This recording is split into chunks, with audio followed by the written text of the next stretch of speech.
মইতো এজিপি কৰিম। এজিপিৰ পৰা মই খেলিম। মই কংগ্ৰেছত নাযাওঁ। আৰু কংগ্ৰেছৰ মানে মানুহবিলাকে যিটো ভাবি আছে গৌৰৱ গগৈ আহিছে, গৌৰৱ গগৈতো আগতে আহিছে।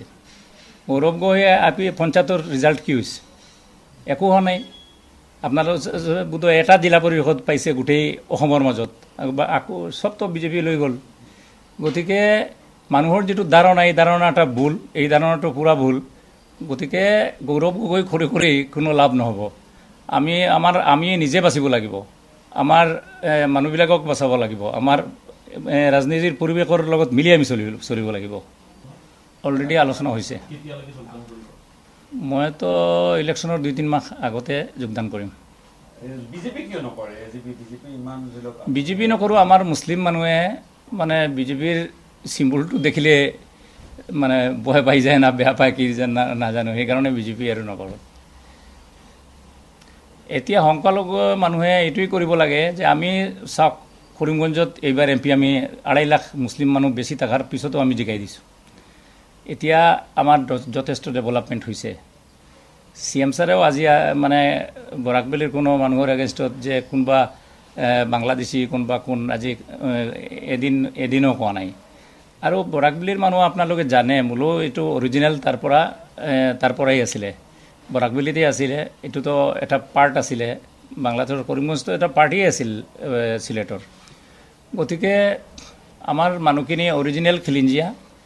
আৰু আমাৰ যে অসমৰ, মই এইটোৱেই ভাবোঁ যে যদি অৰিজিনেল খিলঞ্জীয়া মানুহ থাকে সি থাকক, তাৰতো ডিষ্টাৰ্ব কৰি দি লাভ নাই। গতিকে মোৰ কথা হ'ল আমি পৰিৱেশৰ লগত বিবেচনা কৰি আমি ৰাজনীতি কৰাটো ভাল। কাৰণ ইয়াত আমাৰ মানুহৰ সমস্যা বহুত আছে, মুছলিম মানুহৰ যথেষ্ট সমস্যা আছে। এই সমস্যাখিনি কংগ্ৰেছে ছল্ভ কৰিব নোৱাৰে। এইখিনি ছল্ভ কৰিবলৈ বিজেপি লাগিব, চৰকাৰে লাগিব। গতিকে আমি সেই হিচাপত আমি ৰাজনীতি কৰাটো ভাল। মইতো এজিপি কৰিম। এজিপিৰ পৰা মই খেলিম। মই কংগ্ৰেছত নাযাওঁ। আৰু কংগ্ৰেছৰ মানে মানুহবিলাকে যিটো ভাবি আছে গৌৰৱ গগৈ আহিছে, গৌৰৱ গগৈতো আগতে আহিছে। গৌৰৱ গগৈয়ে পঞ্চায়তৰ ৰিজাল্ট কি হৈছে? একো হোৱা নাই। আপোনালোক বোধহয় এটা জিলা পৰিষদ পাইছে গোটেই অসমৰ মাজত, আকৌ চবতো বিজেপি লৈ গ'ল। গতিকে মানুহৰ যিটো ধাৰণা, এই ধাৰণাটা ভুল, এই ধাৰণাটো পূৰা ভুল। গতিকে গৌৰৱ গগৈ খৰি খৰি কোনো লাভ নহ'ব। আমি নিজে বাচিব লাগিব। আমাৰ মানুহবিলাকক বচাব লাগিব। আমাৰ ৰাজনীতিৰ পৰিৱেশৰ লগত মিলি আমি চলিব লাগিব। অলৰেডি আলোচনা হৈছে। মইতো ইলেকশ্যনৰ 2-3 মাহ আগতে যোগদান কৰিম।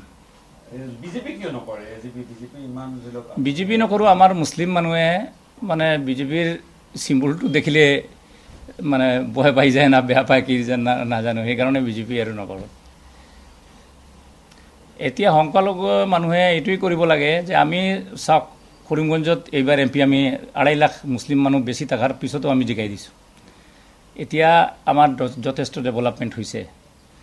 CM ছাৰেও আজি মানে বৰাকবেলিৰ কোনো মানুহৰ এগেইনষ্টত যে কোনোবা বাংলাদেশী কোনোবা কোন আজি এদিনো কোৱা নাই। আৰু বৰাকবেলিৰ মানুহ আপোনালোকে জানে, মূলো এইটো অৰিজিনেল তাৰ পৰাই আছিলে, বৰাকবেলিতে আছিলে। এইটোতো এটা পাৰ্ট আছিলে, বাংলাদেশৰ কৰিমগঞ্জটো এটা পাৰ্টিয়ে আছিল চিলেটৰ।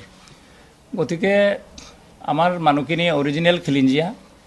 আৰু আমাৰ যে অসমৰ, মই এইটোৱেই ভাবোঁ যে যদি অৰিজিনেল খিলঞ্জীয়া মানুহ থাকে সি থাকক, তাৰতো ডিষ্টাৰ্ব কৰি দি লাভ নাই। গতিকে মোৰ কথা হ'ল আমি পৰিৱেশৰ লগত বিবেচনা কৰি আমি ৰাজনীতি কৰাটো ভাল। কাৰণ ইয়াত আমাৰ মানুহৰ সমস্যা বহুত আছে, মুছলিম মানুহৰ যথেষ্ট সমস্যা আছে। এই সমস্যাখিনি কংগ্ৰেছে ছল্ভ কৰিব নোৱাৰে। এইখিনি ছল্ভ কৰিবলৈ বিজেপি লাগিব, চৰকাৰে লাগিব। গতিকে আমি সেই হিচাপত আমি ৰাজনীতি কৰাটো ভাল।